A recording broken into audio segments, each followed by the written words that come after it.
We're going to integrate sin cubed x with respect to x between the limits of 0 and pi over 2.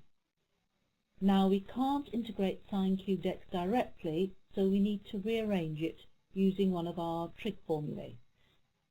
The first step is to rewrite sin cubed x as sin x times sin squared x. And the reason we do that is because we do have formulae involving sin squared x. Let's go and look at the formulae that we have and see which one might help. Well, this one here, sin squared x plus cos squared x equals 1, looks to be the most useful because it will help us rewrite sin squared x as 1 minus cos squared x. Let's see how that will help us. So we replace sin squared x by 1 minus cos squared x.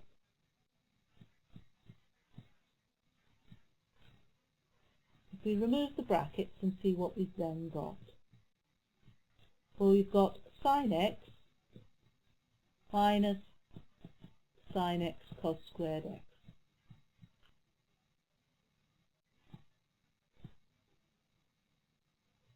Now we can integrate sin x easily. What about the other term, sin x cos squared x? Well, that looks as if it might come from differentiating cos cubed x. So when something like that happens and you're not quite sure, the best thing is to go away and differentiate the term and see how it's related. So we'll go to a clean sheet of paper and we'll differentiate cos cubed x and see what we get.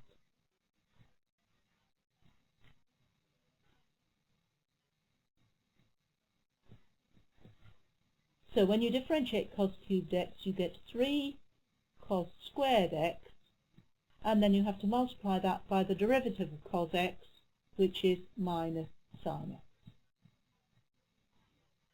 Well, that's very much what we had before, the only difference really being the 3, and note that we've got a minus sign. Back to the integral.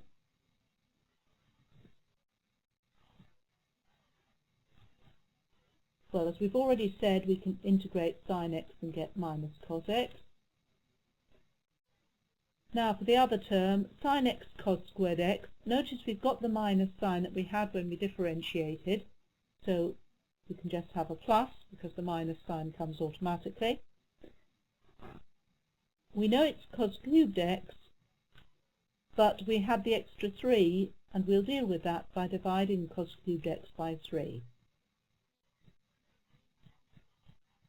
And of course we have our limits of integration. Let's do the evaluation. Well, when x is pi over 2, cos x is 0, so we only need to evaluate when x is 0, and we'll get minus. Cos of 0 is 1, so the first bit will give us minus 1, and the second bit a third, and altogether we get 2.